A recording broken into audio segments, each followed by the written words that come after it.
పాట సంఖ్య 80. పాట సంఖ్య 80. పాట సంఖ్య 80. మంగళమే యేసునకు మనుజావతారునకు శృంగార ప్రభునకు క్షేమాధిపతికి. మంగళమే యేసునకు మనుజావతారునకు మనుజావతారునకు మనుజావతారునకు శృంగార ప్రభువునకు శృంగార ప్రభువునకు క్షేమాధిపతికి మంగళమే మంగళమే యేసునకు మనుజావతారునకు మనుజావతారునకు మనుజావతారునకు పరమ పవిత్రునకు వర దివ్య తేజునకు వర దివ్య తేజునకు వర దివ్య తేజునకు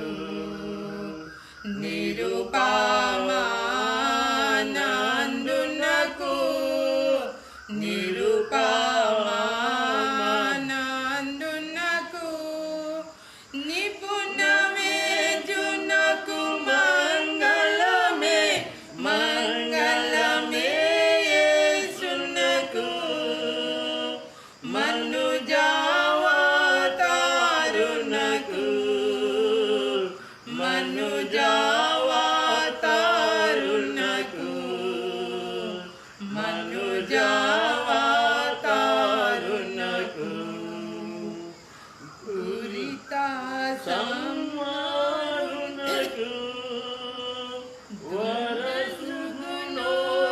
వరసుగుణోదారునకు వరసుగుణోదారునకు వరసుగుణోదారునకు కరుణా సంపన్నునకు కరుణా సంపన్నునకు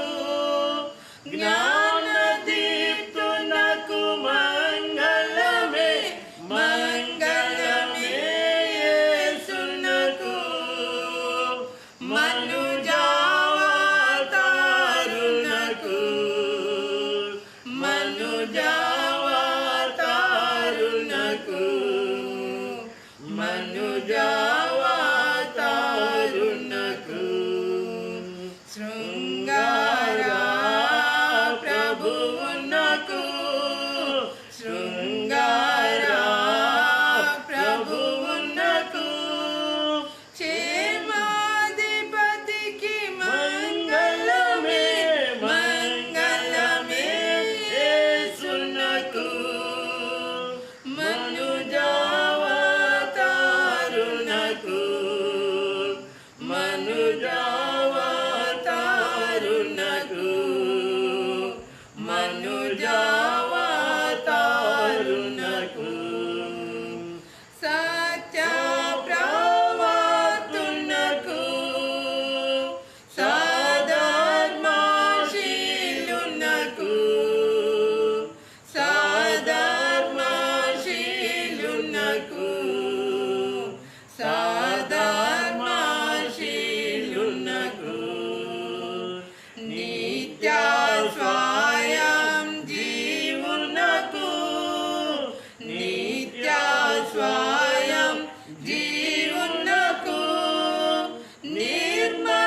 దైవరూపునకు పరమేశ్వర తనయునకు పరమేశ్వర తనయునకు బ్రనుతింతుము నీకు మంగళమే మంగళమే యేసునకు మనుజావతారునకు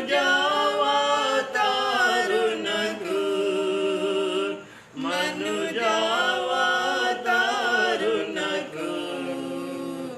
మనుజావతారునకు శృంగార ప్రభువునకు శృంగార ప్రభువునకు హేమాధిపతికి మంగళమే మంగళమే యేసునకు మనుజావతారునకు మనుజావతారునకు మనుజావతారునకు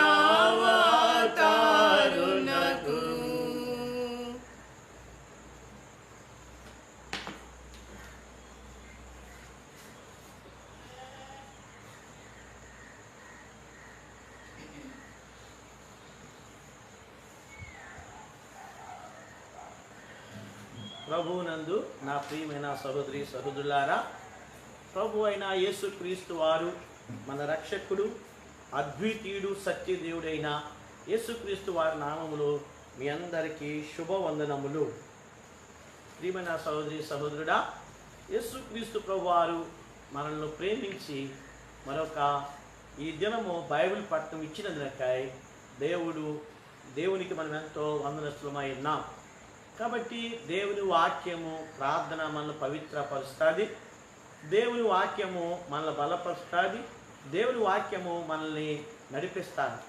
కాబట్టి దేవుని వాక్యములో ఉన్నటువంటి జీవము, దేవుని వాక్యం ఉన్నటువంటి జీవము మనకు వచ్చినట్లుగా, దేవుని వాక్యం ఉన్నటువంటి సమృద్ధి అనే జీవం మనకు ప్రభు అనుగ్రహించినట్లుగా దేవుని వాక్యాన్ని మనము ధ్యానిద్దాం.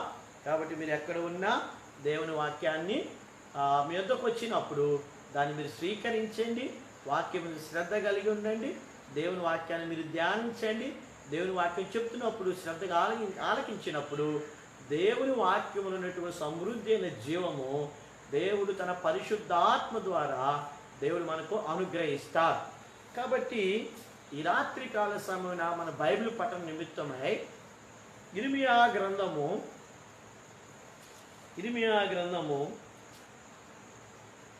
39వ అధ్యాయము 16వ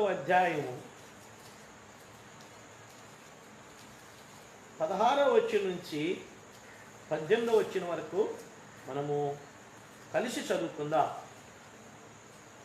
నీవు వెళ్ళి కూషీయుడగు ఎబెద్మెలెకుతో ఇట్లనము, ఇశ్రాయేలు దేవుడును సైన్యములకు అధిపతులకు యెహోవా ఇలాగు సెలవిచ్చున్నాడు, మేలు చేయటకై కాక కీడు చేయటకై నేను ఈ పట్టణమును గూర్చి చెప్పిన మాటలు నెరవేర్చుచున్నాను. నీవు చూచుచుండగా ఆ మాటలు ఆ దినమున నెరవేరును. 17వ వచనం, ఆ దినమున నేను నిన్ను విడిపించెదను, నీవు భయపడే మనుషుల చేతికి నీవు అప్పగింపబడవని యెహోవా సెలవిచ్చున్నాడు. నీవు నన్ను నమ్ముకొంటివి గనుక నిశ్చయముగా నేను నిన్ను తప్పించెదను. నీవు ఖడ్గము చేత పడవు, దోపుడు సొమ్ము దక్కించుకున్నట్లు నీ ప్రాణము నీవు దక్కించుకుందువు. ఇదే యెహోవా వాక్కు. దేవుడు తన పరిశుద్ధాత్మ ద్వారా ఈ వాక్యము విరిచి మనకు పంచిపెట్టినట్లుగా ప్రభువు తన ఆత్మను సమృద్ధిగా మన మీద కుమ్మరించునుగాక. ప్రభువునందు నా ప్రియమైన సహోదరి సహోదరులారా, దేవుని యొక్క వాక్యము ఈ రాత్రి మనం ధ్యానిస్తూ ఉన్నాం. ఇక్కడ ఇర్మియా గ్రంథము 39వ అధ్యాయములో ఒక మనుషుడి గురించి దేవుడు వాగ్దానం చేస్తూ ఉన్నాడు, ఒక మనుషుడి గురించి. కాబట్టి ఇక్కడ దేవాది దేవుడు ఆ దినాల్లో, ఇర్మియా దినాల్లో ఇశ్రాయేలు ప్రజలతో కాక ఇశ్రాయేలు ప్రజలు కాక అన్యుడైనటువంటి ఎబెద్మెలెకుతో దేవుడు వాగ్దానం చేస్తా ఉన్నాడు. ఇక్కడ ఎబెద్మెలెకు యొక్క జీవితాన్ని నేను ధ్యానించినప్పుడు ఈ ఎబెద్మెలెకులో ఉన్నటువంటి గొప్ప సంగతులు, దేవుని పట్ల ఆయన ఆసక్తి, దేవుని యొక్క దాసుని పట్ల ఆయన ఆసక్తిని చూసి దేవుడు కూడా సంతోషముతో అంటున్నాడు, నీవు నన్ను నమ్ముకొంటివి కనుక నేను నిన్ను ఏం చేస్తాను, విడిపిస్తాను అని చెప్పి అంటున్నాడు, దోపుడు సొమ్ము దక్కించుకున్నట్లు నీ ప్రాణమును దక్కించుకుందువు. కాబట్టి నా ప్రియమైన సహోదరి సహోదరులారా, ఈ రాత్రికాల సమయమున మీ దృష్టిని, మీ గమనాన్ని వచ్చి నిలుపాలని కోరుతున్నాను. ఈ ఎబెద్మెలెకు అనే ఒక మనుషుడు, ఆయన ఇశ్రాయేలుడు కాదు, ఇశ్రాయేల్ యొక్క ఆ యొక్క జాతిలో జన్మించలేదు, ఇశ్రాయేల్ యొక్క గోత్రంలో చెందినటువంటి వాడు కాదు. అయితే ఈ యొక్క ఎబెద్మెలెకు అనే ఒక మనుషుడు గురించి ఏం రాస్తూ వచ్చాడంటే బైబిల్ ఏం చెప్తుందో చూడండి. 38వ అధ్యాయము 7-8 వచనాలు. రాజు బెన్యామీను ద్వారమున కూర్చుని ఉండగా రాజు ఇంటిలోని కూషీయుడైన ఎబెద్మెలెకును షండు వారు ఇర్మియాను గోతులో వేసిన సంగతి విని రాజు నగరంలోని బయలువెళ్ళి రాజుతో ఇలాగు మనవి చేసెను. చూడండి, ఇక్కడ ఇర్మియా గ్రంథంలోనే ఎబెద్మెలెకు కనబడతాడు, 2 అధ్యాయాల్లోనే. కాబట్టి ఈ ఎబెద్మెలెకులో ఉన్నటువంటి దేవుడు నచ్చే గుణలక్షణం ఏంటి? ఎబెద్మెలెకును బట్టి దేవుడు ఎందుకంత సంతోషించి, అయ్యా నువ్వు మేలు కొరకని నీకు జ్ఞాపకం చేసుకుంటున్నాను, నువ్వు భయపడే మనుషులు నేను అప్పగించట్లేదు, నువ్వు ఎక్కడికైతే వెళ్తావో అక్కడ దోపుడు సొమ్ము దక్కించుకుని ప్రాణులు దక్కించుకుంటావని దేవుడికి వాగ్దానం చేస్తా ఉన్నారు. కాబట్టి నా ప్రియమైన సహోదరి సహోదరులారా, ఇక్కడ దేవాది దేవుడు ఒక ఇశ్రాయేలీయులతో ఇక్కడ వాగ్దానం చేయలేదు, కానీ అక్కడ ఒక ఎబెద్మెలెకు అనేటువంటి వాడు, ఈ ఎబెద్మెలెకు ఉన్నటువంటి 2 లక్షణాలు ఇక్కడ కనబడుతున్నాయి. ఒకటి అతడు కూషి దేశస్థుడు, రెండవది షండు. ఈ మాట మీరు గమనించాలని కోరుతున్నాను. కాబట్టి ఒక షండు దగ్గరకు వచ్చి, కూషి దేశస్థుడి దగ్గరకు వచ్చి దేవుని వాక్యం ఏం చెప్తుందంటే, ఓ ఎబెద్మెలెకు నీవు నన్ను నమ్ముకొంటివి. చూడండి, జాగ్రత్త మాట గమనించండి. ఇశ్రాయేలు ప్రజల దగ్గరకు వచ్చి ఆ మాట చెప్పట్లా, నీవు నన్ను నమ్ముకొంటివి కనుక ఇక్కడ ఎబెద్మెలెకుతో చెప్తున్నాడు. ఇక్కడ ఈ ఎబెద్మెలెకు అంటే అర్థం ఏంటంటే ద సర్వెంట్ ఆఫ్ కింగ్, అంటే రాజు యొక్క సేవకుడు. జాగ్రత్త మాట గమనించండి, రాజు యొక్క సేవకుడు అంతే. ఈ ఎబెద్మెలెకు గురించి రాస్తూ 2 విషయాలు పరిశుద్ధాత్మ దేవుడు అక్కడ రాసి ఉంచి ఉన్నాడు. ఈ ఎబెద్మెలెకు మొదటిగా కూషి దేశస్థుడు, రెండవది షండు. ఈ మాట గమనించాలని కోరుతున్నాను. కాబట్టి ఒక కూషి దేశస్థుడి దగ్గరికి వచ్చి, ఒక షండు దగ్గరికి వచ్చి దేవుని వాక్యం చెప్తుంది, అయ్యా నీవు నన్ను నమ్ముకొంటివి, నువ్వు నన్ను ఆశ్రయించితివి, నువ్వు నన్ను నా వెంబడించితివి కనుక నువ్వు దేనికైతే భయపడతావో దానికి నువ్వు అది నీ దగ్గరికి రాదు, అది నీ దగ్గరికి రాదు. కానీ నువ్వు భయపడే మనుషులకి నేను అప్పగించను.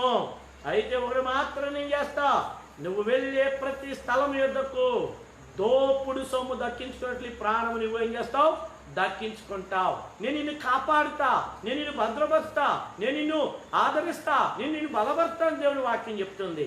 అయితే ఈయన భౌతిక దేహంలో చూస్తే ఈయన 2 విషయాలు కనబడుతున్నాయి.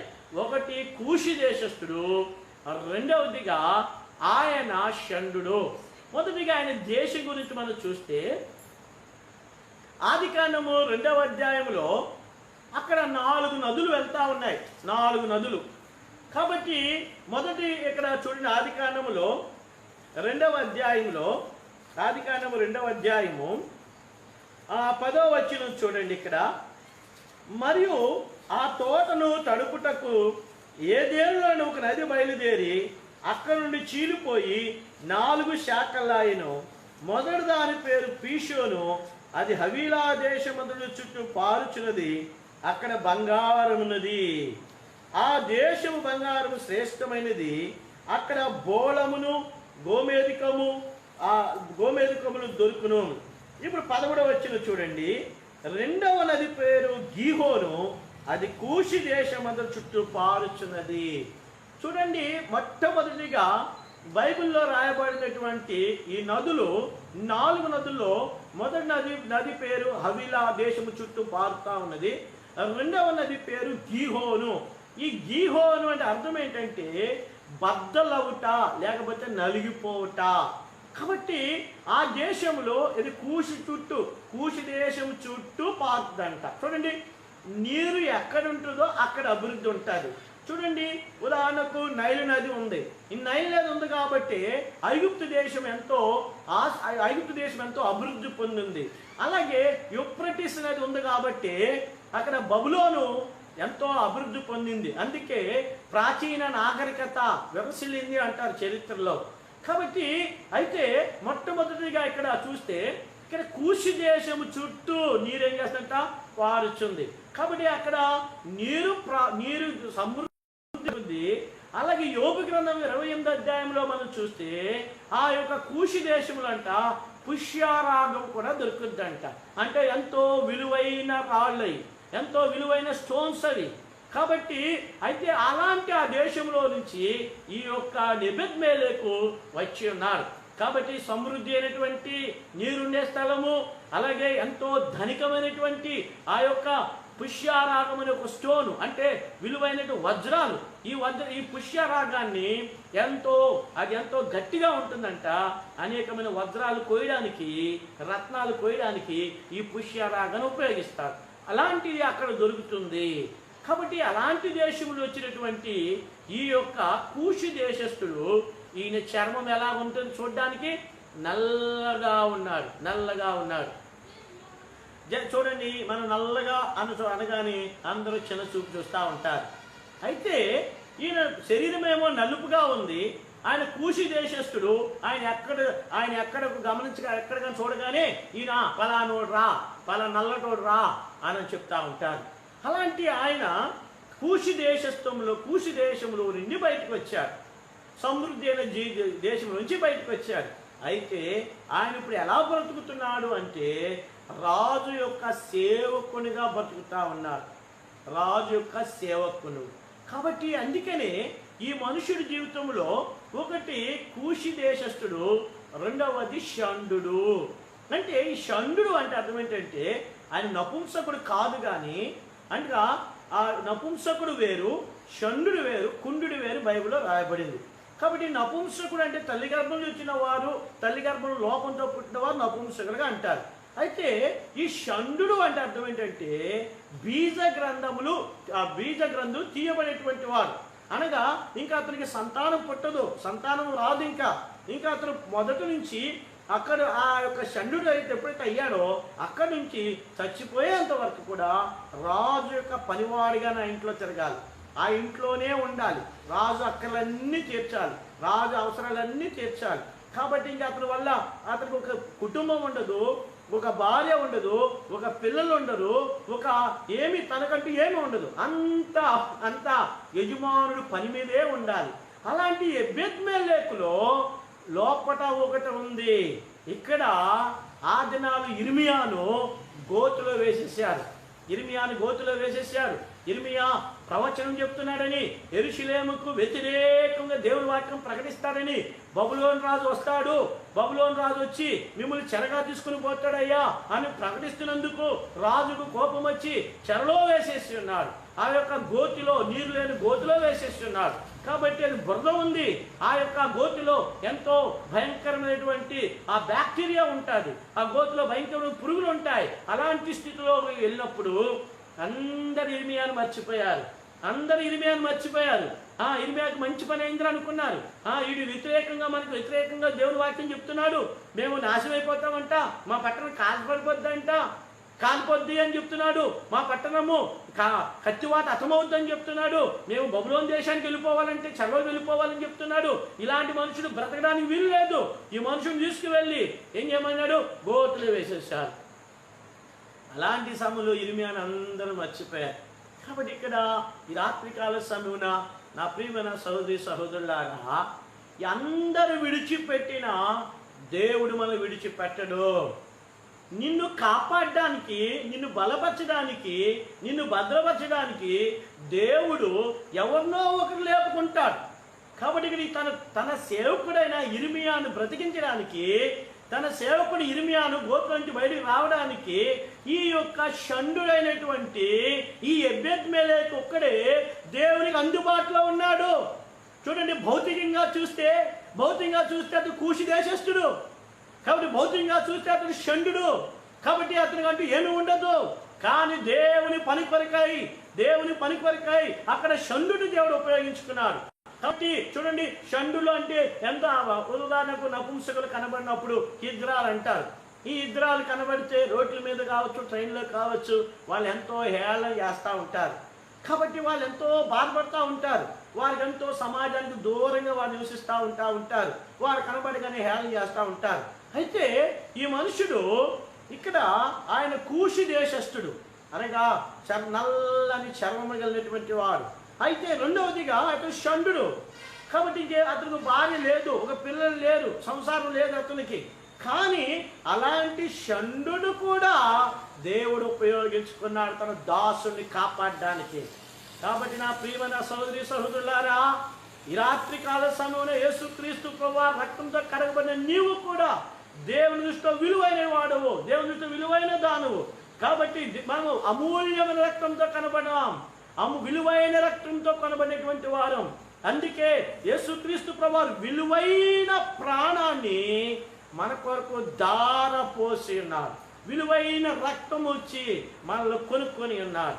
అలాంటి మనలను కాపాడడానికి అందుకే కీర్తన గ్రంథము 34:7 అంటాడు, యెహోవా యందు భయభక్తులు గల వారి చుట్టూ ఆయన దూత కావలి ఉండి వారిని ఏం చేస్తాంట, రక్షిస్తాడు. కాబట్టి నమ్మకమైన తన దాసుడు ఇర్మియా బాల్యం నుంచే దేవుని పని చేయడం మొదలు పెట్టాడు. ఇర్మియా ప్రవచనం చెప్తా వచ్చాడు, ఇర్మియా దేవుని వాక్యాన్ని ప్రకటిస్తూ వచ్చాడు. కాబట్టి దేవుడు ఏదైతే చెప్పాడో అది వారికి చెప్తూ వచ్చాడు. దేవుడు ఏదైతే చెప్పమన్నాడో చెప్పాడు. అది చెప్పినందుకు వారికి ఏం చెప్పాడు, అయ్యా యోధా రాజ్య, యోధా ప్రజలారా, మీ బ్రతుకు మార్చుకోండి, మీ ప్రవర్తన మార్చుకోండి, మీరు బయలుదేవతలు మీరు పూజించొద్దు, అష్టాదశ దేవతలు మీరు పూజించొద్దు, మీరు దేవుని వైపు తిరగండి, జీవం గల దేవుని వైపు తిరగండి అని ఆయన ఏడుస్తూ ప్రకటిస్తున్న సమయంలో ప్రజలందరూ మేము తిరగాం, ప్రజలకు అక్కర్లేదు దేవుడు, నిజమైన దేవుడు అక్కర్లేదు. అలాంటి సమయంలో చెప్పాడు, అయ్యా ఈ పట్టణము పట్టబడుద్ది, బబులోను రాజు చేతిలో పడుద్ది, మిమ్మల్ని అందరినీ తీసుకుని వెళ్ళిపోతాడు. కాబట్టి మీరు బయటకు వస్తే మీరు బ్రతుకుతారు, అక్కడే ఉంటే మీరు చచ్చిపోతారని చెప్పాడు. ఈ చెప్పినప్పుడు కొంతమంది రాజు దగ్గరికి వచ్చి, రాజా ఈ మనుషుడు మనల్ని బలహీనపరుస్తున్నాడు, ఈ మనుషుడు మనందరినీ ఏం చేస్తున్నాడు, డిసప్పాయింట్ చేస్తా ఉన్నాడు, వీడు బ్రతకడానికి వీల్లేదు, వీడిని చంపేద్దామని చెప్పి గోతులో వేసేసారు. నీరులోని గోతి, బురద మాత్రం ఉంది. అయితే బహుశా ఇర్మియా అనుకోవచ్చు, అయ్యా ఇంత నమ్మకంగా నేను పరిచయం చేస్తే నన్ను తీసుకెళ్ళి ఎక్కడ వేశారు, గోతులో వేశావు అని అనుకోవచ్చు. అయితే ఇక్కడ తన నమ్మకమైన దాసుని కాపాడడానికి, తన నమ్మకమైన దాసుని రక్షించడానికి దేవుడు ఎవరిని ఉపయోగించుకున్నాడంట, కూషీయుడైన షండుడైన ఎబెద్మెలెకుని ఏర్పరచుకున్నాడు. కాబట్టి ఎబెద్మెలెకు అంటే రాజు సేవకుడు, అనగా రాజు ఇంటిలో ఉన్నటువంటి వాడు. ఇంకా అతను ఆ ఇంటిలోనే ఉండాలి, తనకంటూ వేరే ఇల్లు లేదు, తనకంటూ వేరే భార్య లేదు, తనకంటూ వేరే కుమారులు లేరు, కుమార్తెలు లేరు, తనకంటూ సంపాదించుకునేది లేదు. ఇంకెప్పుడు పొద్దు నుంచి సాయంకాలం వరకు కూడా ఆయన బ్రతికినంత కాలం ఎవరి పని మీద ఉండాలి, రాజు పని మీద ఉండాలి. అయితే ఆయన మనసు మాత్రం ఈ మాట విన్నాడు, అయ్యో దేవుని దాసుడైనటువంటి ఇర్మియాను గోతులో వేశారంట. ఈ మాట విన్నప్పుడు ఆయన ఇప్పుడు ఎక్కడికి వెళ్ళాడంట, చూడండి అక్కడ రాయబడింది, ఈ సంగతి విని 7-8 వచనాల్లో వారు ఇర్మియాను గోతులో వేసిన సంగతి విని రాజు నగరంలో నుండి బయలు వెళ్ళి రాజుతో ఇలాగు మనవి చేసెను. 9వ వచనం, రాజా నా ఏలినవాడా, ఆ గోతులో వేయబడి ఇర్మియాను అను ప్రవక్తెడల ఈ మనుషుడు చేసినది యావత్తు అన్యాయము, అతడున్న చోటును అతడు ఆకలి చేత చచ్చును, పట్టణంలోనైనను ఇంకను రొట్టెలేమీ లేవు. చూడండి, ఇర్మియా పక్షంగా మాట్లాడేవారు అధికారులు లేరు అక్కడ, న్యాయాధిపతులు లేరు అక్కడ, ఇర్మియా బంధువులు లేరు అక్కడ. కానీ ఇర్మియా పక్షముగా ఎవరు లేకపోయినను కూషీయుడు, చూడు ఇశ్రాయేలుడు కాదు అతను, కూషీయుడు షండు దేనికి పనికిరాడు అంటారు. ఈ షండును కూడా దేవుడు ఏర్పరచుకున్నారు. కాబట్టి ఇక్కడ ఈ ఎబెద్మెలెకు ద్వారా మనం ఏం నేర్చుకోవాలంటే, దేవుడు మనలో కూడా కాపాడడానికి, నువ్వు కూడా నమ్మకంగా ఉంటే, నీవు కూడా యథార్థంగా ఉంటే, నీవు కూడా భక్తిని కలిగి ఉంటే, నీవు కూడా నీ ప్రార్థనాపూర్వకంగా నువ్వు ఉంటే, నీవు కూడా నీతి న్యాయంగా ప్రవర్తిస్తే, నీవు కూడా దేవుని పని మీదే ఉంటే, ఇలాంటి ఇర్మియాను కాపాడినటువంటి దేవుడు నిన్ను కూడా కాపాడడానికి ఎబెద్మెలెకును లేపుతాడు. ఓ నా ప్రియమైన సహోదరి సహోదరుడా, ఇప్పుడు నువ్వు కష్టంలోను, బాధలోను, ఇబ్బందులోను, ఇరుకులోను, వేదనలోను, దుఃఖంలోను, అవమానంలో, నిందలో ఉన్నావేమో అనుకో. దేవుడిని విడిచిపెట్టాడు అనుకుంటున్నావేమో. అయితే దేవుని వాక్యం ఏం చెప్తుందంటే, ఎబెద్మెలెకులను లేపుకుని ఇర్మియా కొరకై రాజు దగ్గర విజ్ఞాపన చేయడానికి, రాజు దగ్గర ప్రాధేయపడటానికి. అంటే రాజు దగ్గర, రాజు కోపం వస్తే అక్కడ ఏం జరుగుద్ది? రాజే గోతులో వేయమన్నాడు, రాజే చంపడానికి ఆజ్ఞాపించాడు. ప్రాణాలకు తెగించి ఎబెద్మెలెకు వెళ్ళాడు అక్కడికి, ఒక దేవుని దాసుని కొరకు. కాబట్టి ఆయన చెప్తున్నాడు, అయ్యా ఈ మనుషులు చేసేది యావత్తు అన్యాయం, అతను చచ్చిపోతాడు, లేపు అన్నాడు. అప్పుడు రాజు అన్నాడు, అయ్యా నువ్వు తీసుకెళ్ళి బయటకు తీసుకొచ్చాయి అన్నాడు. కాబట్టి ఎబెద్మెలెకు వెళ్ళి అక్కడ వెళ్ళి ఏం చేశాడంట చూడండి, 11-12 వచ్చినాలు. ఎబెద్మెలెకు ఆ మనుషులు వెంట పెట్టుకుని రాజనగర్లో ఖజానా క్రింది గదులోనికి వచ్చి అచ్చటుండి పాతమైన చింకి బట్టలను, చిరిగి చిరాకులైన గుడ్డ పాత్రను తీసుకుని పోయి ఆ గోతులోని ఇర్మియాను పట్టుకున్నట్లుగా త్రాళ్ళు చేత వాటిని దింపి, పాతవై చిరిగి చిరాకులైన ఈ బట్టలను త్రాళ్ళ మీద నీ చంకల కింద పెట్టుకుని అతనితో చెప్పాను. ఇర్మియా అలాగూ చేయగా వారు ఇర్మియాను త్రాళ్ళతో చేదుకుని ఆ గోతులోని వెలుపలకు తీసిరి. చూడండి నా ప్రియమైన సహోదరి సహోదరులారా, ఒకవేళ ఎబెద్మెలెకు కానీ అక్కడికి వెళ్ళకపోతే ఎబెద్మెలెకు ప్రాణము తెగించి వెళ్ళాడు. ఉదాహరణకు ఆ దినాల్లో సేవకుడు యజమానుడి ముందు మాట్లాడడానికి వీల్లేదు. సేవకుడు యజమానుడిని సూటిగా చూడకూడదు. సేవకుడు యజమానుడి ముందు ఎప్పుడు తలవంచే ఉండాలి, తలవంచే ఉండాలి. అందుకే మోషేతో కూడా అక్కడ చెప్పాడు నిర్గమాకాండంలో, మోషే మోషే ఇది పరిశుద్ధమైన పర్వతము, నీ చెప్పులు తీ అన్నాడు. అంటే యజమానుడి ముందు సేవకుడు చెప్పులు కూడా వేసుకోకూడదు ఆ దినాల్లో, అది గౌరవం. అలాంటిది రాజే యజమానుడు. ఈ రాజు ఆయనకు ఈ ఇర్మియాను తీసుకువెళ్ళి గోతులో వేయమన్నప్పుడు అదే రాజు ఎలా మనసు మార్చుకుంటాను ఎలా తెలుస్తుంది? అయినను ఈ ఎబెద్మెలెకు చచ్చిపోవడానికని ఇష్టపడ్డాడు. ఎబెద్మెలెకు రాజు దగ్గరకు వచ్చాడు, తెగించాడు, ప్రాణాలు తెగించాడు. ఈ సంగతి దేవుడు చూశాడు. ఈ సంగతి ఎబెద్మెలెకులో ఉన్నటువంటి ఆ యొక్క ఉపకారం చేసే ధర్మం చూశాడు. ఎబెద్మెలెకు ఉన్నటువంటి ఈ గుణలక్షణాలు చూసి దేవుడు అంటున్నాడు, నీవు నన్ను నమ్ముకుంటేవి కనుక, నువ్వు ఇర్మియాకు చేసినట్లుగా ఇర్మియాకు నువ్వు సహాయం చేసావు కనుక నేను కూడా నీకు సహాయం చేస్తా. ఏంటా సహాయము? నీవు ఎక్కడికైతే వెళతావో అక్కడ నీ ప్రాణములు దోపుడు సొమ్ముగా నీకు ఇస్తా. ప్రియమైన సహోదరి సహోదరులారా, మనము ఏది చేసినా దేవుడు మర్చిపోటాకు అన్యాయస్తుడు కాదు.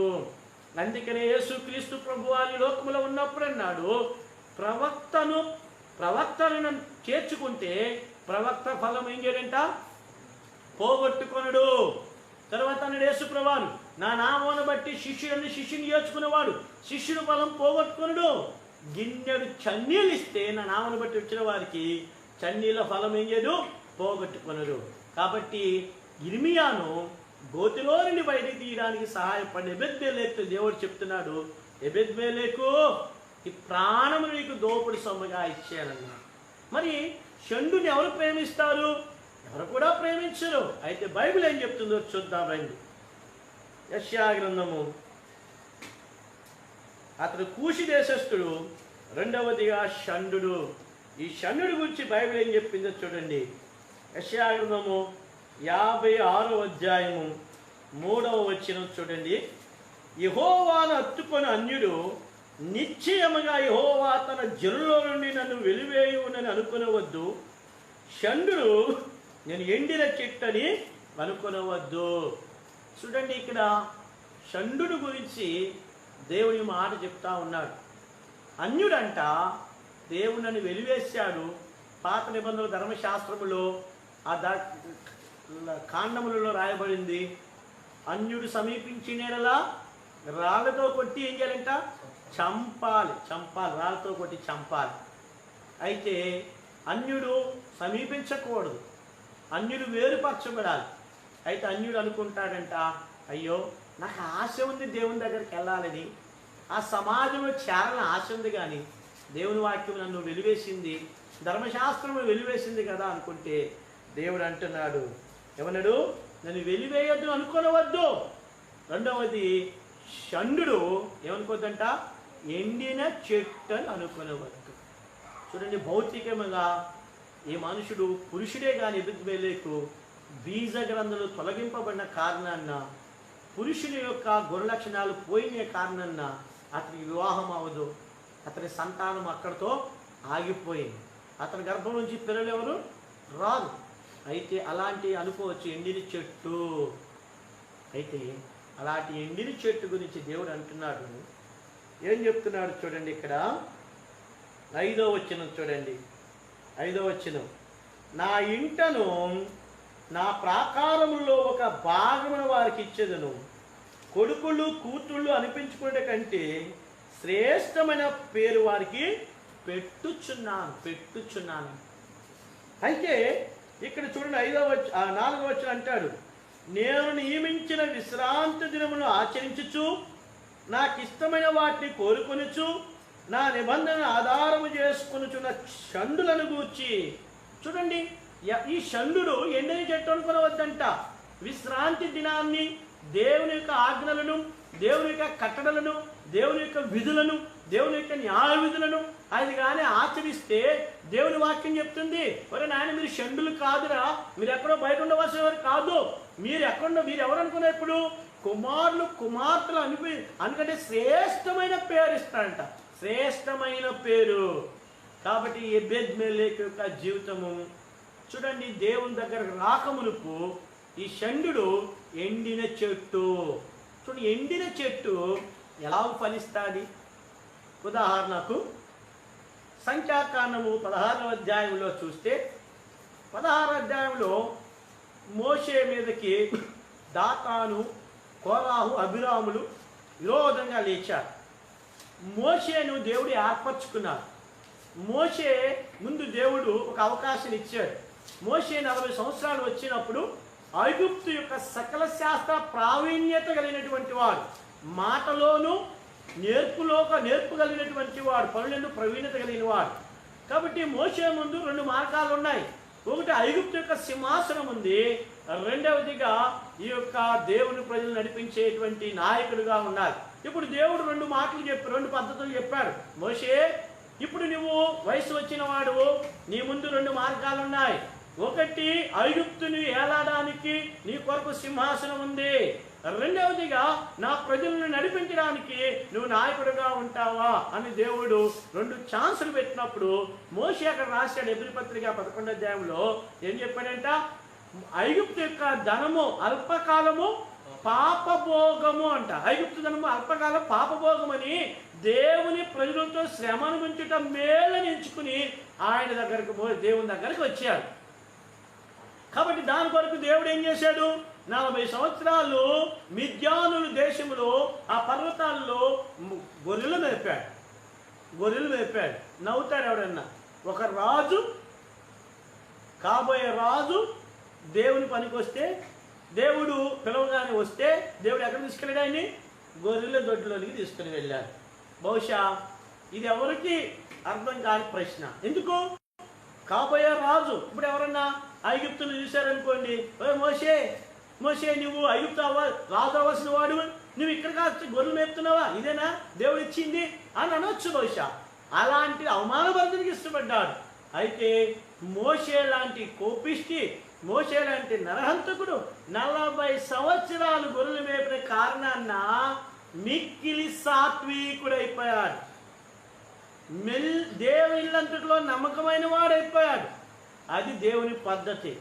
దేవుని పరిచర్యల్లో దేవుని దగ్గర తప్పేది ఏంటంటే, ఎంత రాజకుమారుడైనా, ఎంత గొప్పవాడైనా, ఎంత లేనివాడైనా ఎక్కడికి వెళ్ళాలి? ఇప్పుడు దేవుడు చెప్పిన పద్ధతిలోనికే వెళ్ళాలి. దేవుని చెప్పిన పద్ధతిలోనికే వెళ్ళాలి. కాబట్టి మోషే 40 సంవత్సరాలు చదువుకున్న చదువు, విద్య, యుద్ధము, ప్రావీణ్యత అంతా ఏమైపోయింది? దేవుని పనిలో పనికిరాలా. ఈ 40 సంవత్సరాలు మిద్యాను దేశంలో ఆయన మందను మేపుతున్నప్పుడు 80వ సంవత్సరం వచ్చినప్పుడు దేవుడు చెప్పాడు, మోషే ఇప్పుడు రావయ్యా, నా ప్రజలను నడిపించు అన్నాడు. అప్పుడు ఏమన్నాడు మోషే? అయ్యో, నేను కోటి మాంద్యం గలవాడును, బుద్ధిమాంద్యం నాకు లేదు, నేను మాట్లాడలేను, నేను అత్తో అన్నాడు. అప్పుడేమన్నాడు?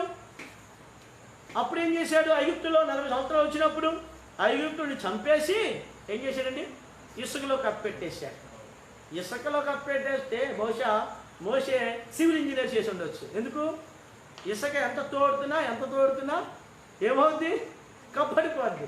ఈ మనుషుడు చూడండి, చంపేయడము, కప్పెట్టేశాడు. ఎంత బలాన్ని చూడండి. అయితే 80 సంవత్సరం వచ్చేటప్పటికి దేవుడు రావయ్యా, వెళ్దాం, పదయ్యా వెళ్దాం అన్నాడు. అప్పుడు దేవుడు అంటే మోషే ఏమన్నాడు? అయ్యా నేను రానయ్యా, నేను రాలేను, వేరేవాడిని పంపు, నా పని అయిపోయింది, 80 సంవత్సరాలు కానీ వచ్చేసి నా పని అయిపోయింది, నేను ఇంక నా వల్ల కాదు అన్నాడు.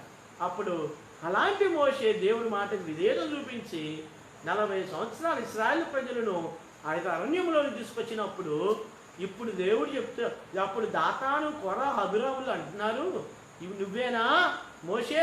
నువ్వును మీ అన్న అయినటువంటి వీరందరూ ఎవరు? లేవి సంతానం. కాబట్టి మోషే తండ్రి అయినటువంటి సహోదరు యొక్క సంతానమే కోరాహు, వారు బాబాయ్. కాబట్టి వీళ్ళందరూ అన్నదమ్ముల పిల్లలు. కాబట్టి ఇప్పుడు ఎవరికి వచ్చింది? కొరాహు వచ్చింది. అసూయ ఏంటి? పరిశుద్ధమని యాజకత్వం మీ అన్ననే చేసేది, మీరేనే చేసేది, మేము కాదా? దేవుడు మాతో మాట్లాడలేదా? మేము దేవుని ప్రజలు కాదా అని మోషే తిరుగుబాటు చేశారు. కాబట్టి 250 మంది ప్రధానులు మోషే విరోధంగా తిప్పివేశారు. చూడండి, ఏ ప్రజల కొరకైతే మోషే సింహాసనం వదులుకున్నాడో, ఏ ప్రజల కొరకైతే గొర్రెలు కాశాడో, ఏ ప్రజల కొరకైతే అరణ్యంలోనికి వచ్చి దేవుని సన్నిధిలో సాగిలు పడుతూ వచ్చాడో, అలాంటి మోషేని అహరోనుని వాళ్ళు తృణీకరించారు. అప్పుడు అది అయిపోయిన తర్వాత అక్కడ దేవుడు గణపరిచాడు. కోరాహుని, దాతను, అభిరాముని యొక్క సంతాన భూమిని ఎరవేసి ఏం చేసింది? భూమిని మింగివేసింది. అయితే ఇప్పుడు దేవుడు ఎవరిని ఏర్పరచుకున్నాడో తెలియాలి. కాబట్టి అహరోన్ని ఏర్పరచుకున్నాడా లేకపోతే మోషే ఏర్పరిచాడా అని తెలియడానికి 12 కర్రలు తెచ్చి ఎక్కడ పెట్టమన్నాడు? దేవుని సన్నిధిలో పెట్టమన్నాడు. జాగ్రత్తగా గమనించండి. కర్ర ఎండిపోయిన చెట్టులోంచి వచ్చిందే కర్ర. ఏంటండి కర్ర? ఏంటి? ఎండిపోయిన చెట్టులోంచి వచ్చింది. కాబట్టి అహరోను కర్ర ఒక్కొక్క కర్రపై ఒక్కొక్క కర్ర మీద తమ యొక్క పేరు రాసి అక్కడ దేవుని సన్నిధిలో పెట్టారు. ఈ దేవుని సన్నిధిలో పెట్టినప్పుడు అక్కడ ఆ రాత్రి నుంచి పొద్దున్న చూడగానే అహరోను కర్ర ఏమైందండి? అహరోను కర్ర ఏమైంది?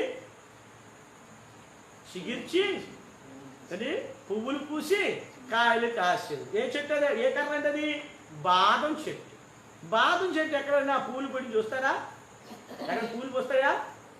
పువ్వులు ఎక్కడ కూడా పువ్వు. అయితే అంత్య దినాల్లోనంట ప్రసంగి గ్రంథం 12వ అధ్యాయంలో అంత్యదినంలో బాదం చెట్టు ఏం చేస్తుందంట?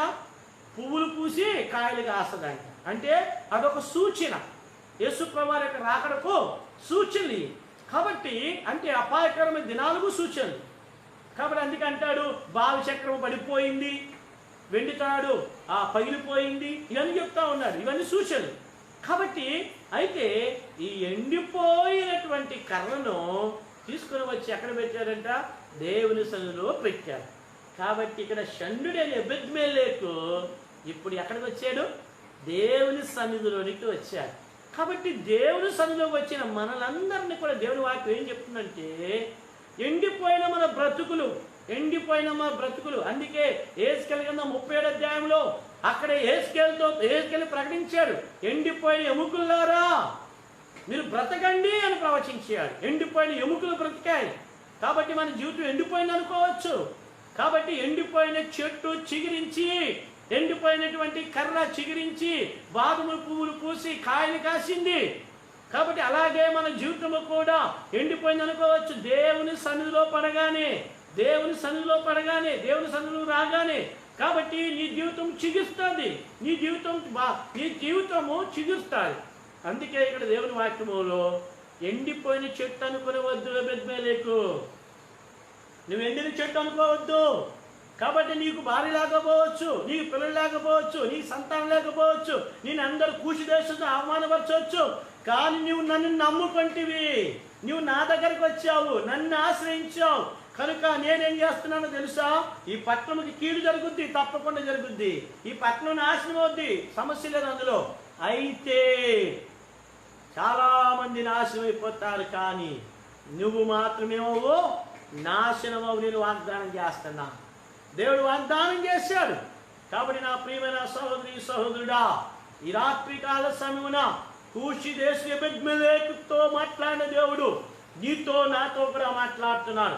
కూషి దేశులు ఎబెద్మెలెకును దీవించిన దేవుడు నిన్ను నన్ను కూడా దీవిస్తాడు. కూషి దేశస్తుని ఎబెద్మెలెకు జీవితము ఎండిపోయింది అనుకున్నాడు. అయితే దేవుడు అంటున్నాడు, అయ్యా నువ్వు ఎండిపోయింది అనుకునవద్దు. నువ్వు ఎవరో తెలుసా? కుమార్తెలు అనిపించుకుంటే శ్రేష్టమైన పేరు నీకు ఇస్తున్నాను. కాబట్టి అహరోను కర్ర ఎండిపోయింది. అహరోను చేతులు ఉన్నప్పుడు కర్ర ఎండిపోయింది. ఎన్నో దినాల నుంచి కర్ర ఎండిపోయినట్టుగా ఉంది. దేనికి గొర్రెలు మేపడానికి ఉపయోగించాడు ఆయన, ఆసరాకు ఉపయోగించాడు ఆయన. అప్పటికి దేవుని సేవకు వచ్చేటప్పటికి, మోషే దగ్గర వచ్చేటప్పటికి ఆయన 83 సంవత్సరాలు, మోషే 80, ఈయన 83 సంవత్సరాలు. అయితే ఈ కర్ర ఆయనకి ఆసరాగా ఉంది, ఈ కర్ర ఆసరాగా ఉంది. అలాంటి కర్ర అహరోను చేతిలో ఉన్నప్పుడు ఎలా ఉంది? ఎండిపోయిందిగానే ఉంది. కానీ దేవుని సన్నిధిలో రాగానే అది చిగిర్చింది. దేవుని సన్నిధిలో రాగానే చిగిర్చింది. కాబట్టి నా ప్రియమైన సహోదరుడా, నువ్వు ఎండిపోయిన చెట్టు అనుకునవద్దు. నా జీవితం విఫలమైపోయింది అనుకోవద్దు, నా జీవితం పాడైపోయింది అనుకునవద్దు, ఇంకా నాకు ఫ్యూచర్ లేదనుకునవద్దు. నీ చేతిలో నీ జీవితం ఉన్నంతకాలం ఇలాగుంటుంది. అది దేవుని చేతిలోని పెట్టినప్పుడు, దేవునికి దానిగా ఇచ్చినప్పుడు దేవాక్యం చెప్తుంది. అందుకే ఇర్మియాతో దేవుడు చెప్పాడు, ఇర్మియా నువ్వు ఇప్పుడు కుమ్మరివాడి ఇంటికి వెళ్ళయ్యా అన్నాడు.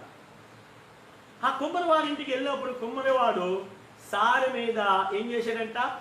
ఆ మట్టిని తీసుకున్నాడు, బాగా పిసికాడు, నీళ్లు పోసాడు, అవన్నీ చేసి మెత్తగా చేసి సారె మీద ఏం చేశాడు?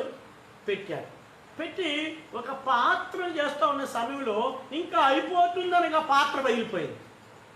ఈ పాత్ర పగలవగానే ఏం చేశాడు ఆయన? ఆ మట్టిని పారేశాడా? పారేలా. మరలా తీసుకున్నాడు ఆ మట్టిని, మరలా పిసికాడు, మరలా ముద్ద చేశాడు, మరలా పాత్ర మీద ఆ సారి మీద తీసుకుని వచ్చినప్పుడు ఇంకొక పాత్ర అయ్యింది. చూసారా? పెద్ద పాత్ర చేద్దాం అనుకున్నాడు, పగిలిపోయినప్పుడు వేరొక పాత్ర చేశాడు, అది కూడా ఉపయోగించబడింది. కాబట్టి అక్కడేమోనండి ఇర్మియా, ఈ ప్రజలతో లాగా చెప్పుము, నేను కుమ్మరివాడినయ్యా, మీరు మంటి, నేను సారి మీద ఏం చేస్తాను? చెక్కుతా, నేను సరి చేస్తా మీ జీవితాన్ని. ఎబెద్మెలెకు జీవితం సరి చేయబడింది. ఎబెద్మెలెకు జీవితం సరి చేయబడింది. అక్కడ ఎబెద్మెలెకు జీవితం సారి మీద పెట్టబడింది. ఎబెద్మెలెకు చూస్తే అనుకున్నా, నేను కూషి దేశస్థుడు, నల్లని వాడను, నన్ను ఎవరు ప్రేమిస్తారు? నల్లడోళ్ళు పిల్లలు ఇస్తారా? నల్లటోళ్ళు ఎవరు చేసుకుంటారా? అందుకే షోలమిది ఏం చెప్పింది పరమగీతాలు? నేను నల్లని దాననయ్యా అంది, నల్లని దానను అంది. కాబట్టి నలుపు పాపానికి గుర్తు. కాబట్టి నలుపు పాపానికి గుర్తు అంటారు. చిన్నప్పుడు సండే స్కూల్లో రంగులు అంటారు. నీలం దేని గుర్తు? నీలం దేని గుర్తు? పరలోకానికి గుర్తు. ఎరుపు దేని గుర్తు? యేసుప్రభు రక్తానికి గుర్తు. అలాగే నలుపు దేని గుర్తు? పాపానికి గుర్తు. ఆకుపచ్చ దేని గుర్తు? ఎదుగుదలకు గుర్తు. తెలుపు దేని గుర్తు? పరిశుద్ధతకు గుర్తు. కాబట్టి ఈయన దేహం ఎలాగుంది? నల్లగా ఉంది. కాబట్టి నేను సండే స్కూల్లో ఉన్నప్పుడు ఒక సండే స్కూల్ టీచరు పిల్లలతో ఇద్దరు వ్యక్తులు ఉన్నారు. ఒకడు ఎర్రగా ఉంటాడు, ఒకడు నల్లగా ఉంటాడు. ఆయన అడిగిందంటే ఎర్రగా ఉండవని అడిగింది. ఏమని అడిగింది? ఎవరే దేవుడిని దేంతో చేశాడు రా అని అడిగింది. బైబిల్ ఏం చెప్పింది? మంటిని తీసుకుని చేశాడు అంది. అప్పుడు ఎర్రటోడు అన్నాడంట, టీచర్ గారు దేవుడు నన్ను ఎర్రమట్టితో చేశాడయ్యా అన్నాడు. ఎర్రమట్టితో చేశాడు కాబట్టి నేను ఎర్రగా ఉన్నాను అన్నాడు. అప్పుడు నల్లటోడు అన్నాడంట, దేవుడు నన్ను నల్లమట్టితో చేశాడు కాబట్టి నేను నల్లగా ఉన్నాను అన్నాడంట. కాబట్టి మట్టి ఒకటే, ఎరిపోయినా నలిపోయినా ఒకటే, కాబట్టి ఇద్దరు మనుషులే. కాబట్టి కూషి దేశస్తున్నటువంటి ఎబెద్మెలెకు బాహ్య రూపము చూస్తే చూడండి, బాహ్యము ఆంతర్యం కనబడుతుంది. కాబట్టి దేవుడు మనం దీవించాలంటే బాహ్యాన్ని బట్టి కాదు, దేవుడు మనం దీవించాలంటే ఆంతర్యాన్ని బట్టి, ఆంతర్యంలో పరిశుద్ధతను బట్టి, ఆంతర్యం పవిత్రతను బట్టి, ఆంతర్యంలో ఉన్నటువంటి దేవుని బట్టి ఆసక్తిని బట్టి, ఆంతర్యంలో ఉన్నటువంటి దేవుని దాసుని బట్టి ఉన్నటువంటి ఆసక్తిని బట్టి దేవుడు మనల్ని దీవిస్తాడు.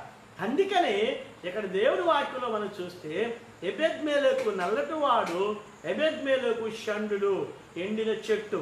ఈ ఎండిన చెట్టు దేవుని సన్నిధిలోకి వెళ్ళింది.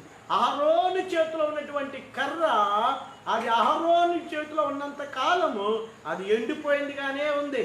ఆశలు అయిపోయాయి, అది ఫలించదు, ఏమి చేయదు. అయితే అది ఎప్పుడైతే ఎక్కడికి వచ్చింది, దేవుని సన్నిధిలోకి పెట్టబడిందో, అహరోను కర్ర ఏమిందంట, చిగిర్చి పువ్వులు పూసి బాదము కాయలు కాసి. అందుకని యేసుక్రీస్తు ప్రభువారు యోహాను సువార్తలో చెప్పాడు, మీరు ఫలించండి, ఫలించండి. కాబట్టి యేసు ప్రభువారు చెప్పాడు, నేను ఎవరి యందు ఉండునో, ఎవడు నా యందు ఉండునో వాడు బహుగా ఫలిస్తాడు. కాబట్టి దేవుని సన్నిధి వెళ్ళిపట ఫలించవు, నీవు దేవుని చేతిలో నాకు ఫలించవు. కాబట్టి నీ జీవితం ఎండిపోయిందానిగా ఉంటుంది. అయితే ఎబెద్మెలెకు ఎప్పుడైతే దేవుని సన్నిధికి వచ్చాడో, దేవుని నమ్ముకొని ఉన్నాడో, దేవుని వాక్యం చెప్పబడుతుంది.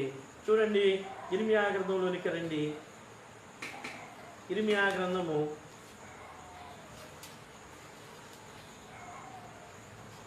17 దేవుని వాక్యంలో చూడండి, ఇక్కడ రాయబడింది 17వ అధ్యాయము, ఇర్మియా గ్రంథము 17వ అధ్యాయము 7వ వచనం చూడండి. యెహోవాను నమ్ముకునేవాడు ధన్యుడు, యెహోవా వారికి ఆశ్రయముగా ఉండును. వాడు జలము యొద్ద నాటబడ్డ చెట్టు వలె ఉండును, అది కాలువల ఓరను దాని వేలుకొనును, వెట్ట కలిగిన దానికి భయపడదు, అది ఆకు పచ్చగా నుండును. వర్షము లేని సంవత్సరముల చింతనుందుదు, కాపు మానదు. హృదయము అన్నిటికంటే మోసకరమైనది, అది ఘోరమైన వ్యాధి కలిది, దాన్ని గ్రహింపగలవాడెవడు. చూడండి, ఇక్కడ 7వ వచనంలో 8వ వచనంలో చూస్తే యెహోవాను నమ్ముకునేవాడు ధన్యుడు. యెహోవా వానికి ఎలా ఉంటాడంట, ఆశ్రయముగా ఉంటాడు. అందుకే కీర్తనలు 46వ అధ్యాయం 1వ వచనంలో కోరాహు కుమారులు దేవుని కీర్తిస్తూ వచ్చారు.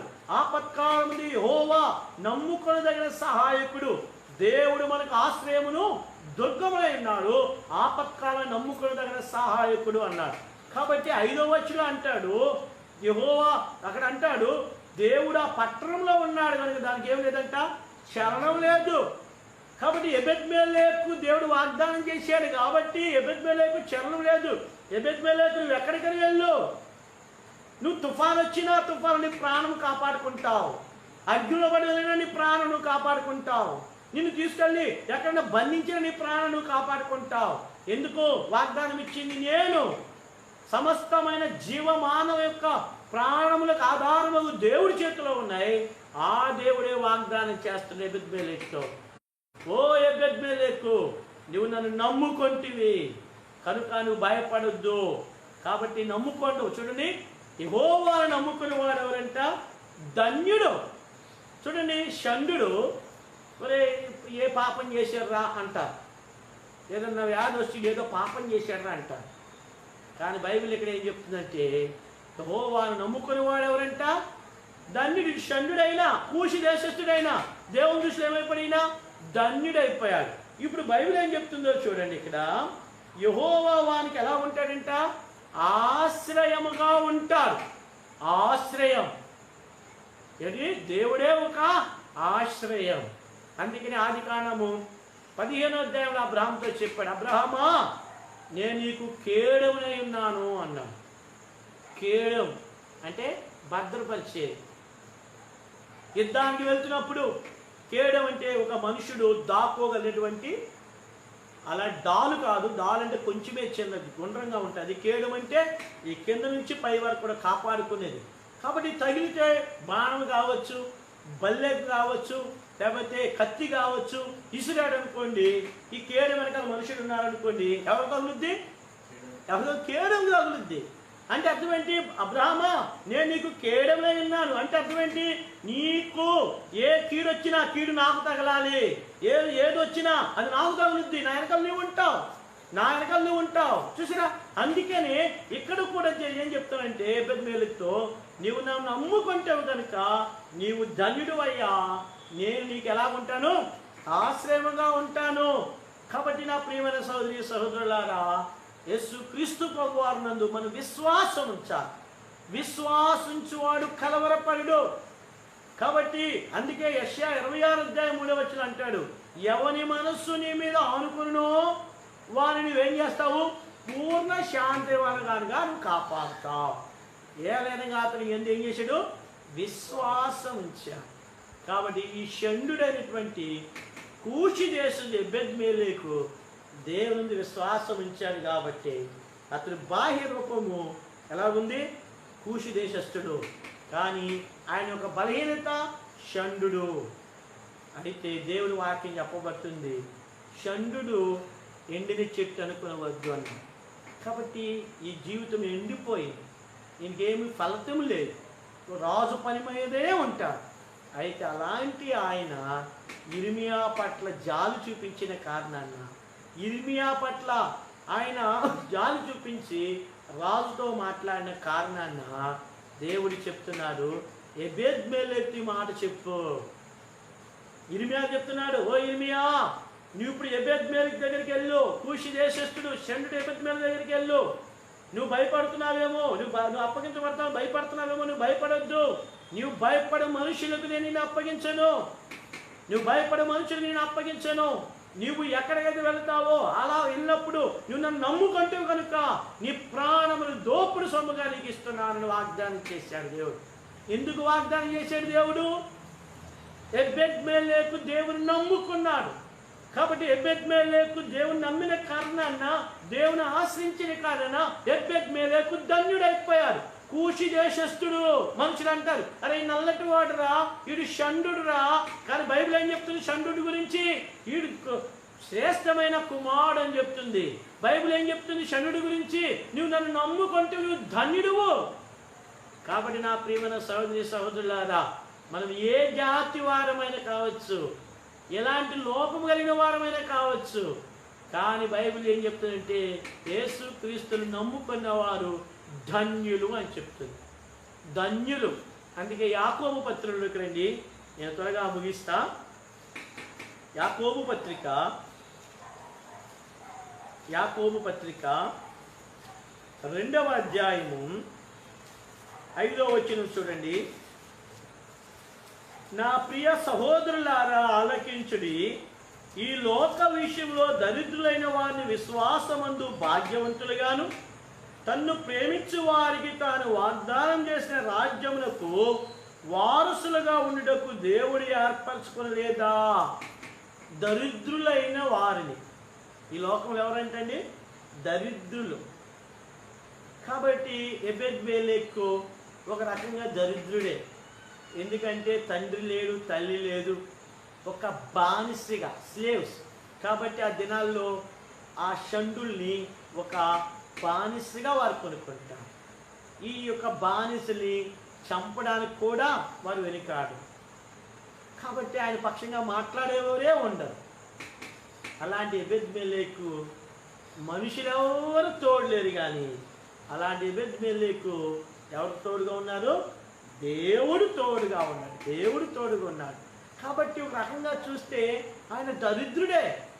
అయితే బైబిల్ ఏం చెప్తుందంటే ఈ లోక విషయంలో దరిద్రులైన వారిని విశ్వాసమందు ఏం చేసినట్టు మనల్ని దేవుడు యేసుక్రీస్తు రక్తంతో కడగబడిన. కాబట్టి ఇలాంటి ఎబెద్మెలెకు గురించి దేవుని వాక్యం ఏం చెప్తుందంటే చంద్రుడు ఏమనుకోవద్దంట, ఎండిన చెట్టు అనుకొనవద్దు. కాబట్టి అలాంటి ఇర్మియా దగ్గరకు వచ్చి దేవుని వాక్యం చెప్తుంది, ఇర్మియా నువ్వు ఇప్పుడు వెళ్ళి అక్కడికి వెళ్ళు, చంద్రుడు అనేటువంటి ఎబెద్మేలు దగ్గరికి వెళ్ళు. ఎబెద్మేలు దగ్గరికి వెళ్ళి ఏం ఏం చెప్తున్నాడు? 17వ వచనంలో చెప్తున్నాడు చూడండి. ఆ దినమున నేను నిన్ను విడిపించెదను, నీవు భయపడే మనుషుల చేతికి నీవు అప్పగింపబడవని యెహోవా సెలవిస్తున్నాడు. నీవు నన్ను నమ్ముకుంటూ కనుక నిశ్చయముగా చూడు చక్కగా చెప్తున్నా మాట, నిశ్చయం ఇది జరుగుద్ది. నువ్వేం చేయబడతావు? తప్పించబడతావు. నీ ప్రాణము దోపుడు సొమ్ము దక్కించుకున్నట్లుగా నువ్వు దక్కించుకుంటావు. ప్రాణం ఎంత విలువైందండి. యేసుప్రభువే చెప్పాడు, ఒక మనుషుడు లోకమంతా సంపాదించుకుని తన ప్రాణమును పోగొట్టుకుంటే వానికి ఏమి ప్రయోజనం? ఆశ్రయించినప్పుడు ఎబెద్మెలెకును తప్పించిన దేవుడు మనలో కూడా కీడులో నుంచి, మనలో కూడా ఈ యొక్క శ్రమల్లో నుంచి దేవుడు మనల్ని భద్రపరుస్తాడు, దేవుడు మనల్ని కాపాడుతాడు, దేవుడు మనకు అన్ని రకాలుగా దేవుడు మనలో ఆదుకుంటాడు. ఎందుకని మనం ఆయన నమ్ముకున్నాం కనుక, ఆయన మనకు ఆశ్రయముగా ఉన్నాడు కనుక ఆయన మనల్ని, అందుకే సామెతలు అంటాడు, యెహోవా నామము బలమైన దుర్గం, నీతిమంతుడు దానిలో పరిగెత్తుకుని వెళ్ళి ఎలా ఉంటాడంట? సురక్షితం ఉంటుంది. కాబట్టి దేవునిలోనే భద్రత, దేవునిలోనే ఆశీర్వాదం, దేవునిలోనే నెమ్మది, దేవునిలోనే సమాధానం, దేవునికి వెలుపట్ట ఉగ్రత, దేవుని వెలుపట్ట నాశనం, దేవునికి వెలుపట్ట మరణం. కాబట్టి నా ప్రియమైన సహోదరి సహోదరుడా, ఎబెద్మెలెకు లాంటి ఒక నల్లటి వాడు షండు దేవుని ఆశ్రయించిన కారణాన కుమారుడు, గొప్ప కుమారుడు అనిపించుకోవడానికి ఆయన మంచి పేరు సంపాదించుకున్నాడు. కాబట్టి ఎబెద్మెలెకు దీవించిన దేవుడు మళ్ళీ కూడా దేవుడు దీవిస్తాడు. అయితే ఎబెద్మెలెకు అంతరంగం ఎలాగుందంటే, దేవుని బిడ్డల పట్ల, దేవుని పని పట్ల, దేవుని సేవకుడి పట్ల బాధ్యత కలిగి ఉన్నాడు. అందుకే ఎబెద్మెలెకు చేసిన ఉపకారానికి దేవుడు ఏం చేశాడంట? ప్రత్యుపకారం చేసేసాడు. అందుకే దేవుడు మర్చిపోవటానికి ఏం కాడంట? అన్యాయస్తుడు కాడు. ఓ మాట నేను చెప్పి నేను ముగించాలని కోరుతున్నాను. చైనా దేశంలో గొప్ప సువార్థికుడు హడ్సన్ టేలర్ అని గొప్ప దైవజనుడు, ఆయన జీవిత సాక్ష్యం నేను చదివాను. ఆ జీవిత సాక్ష్యంలో ఆ దైవజనుడు ప్రారంభ దినాల్లో ఎంతో ఆకలి గుండా, అక్కర్ల గుండా వెళ్తున్న సమయంలో ఆయన దగ్గర ఒక 5 రూపాయలు ఆ దినాల్లో ఆ చైనా డబ్బులు జేబులో ఉన్నాయి. ఆ దినాల్లో ఇంకా ఆయన రాత్రి భోజనానికి, రేపుడు భోజనానికి, రేపు మధ్యాహ్నం భోజనానికి వస్తాయి. అవి దాచుకున్నాడు ఆ దైవ సేవకుడు.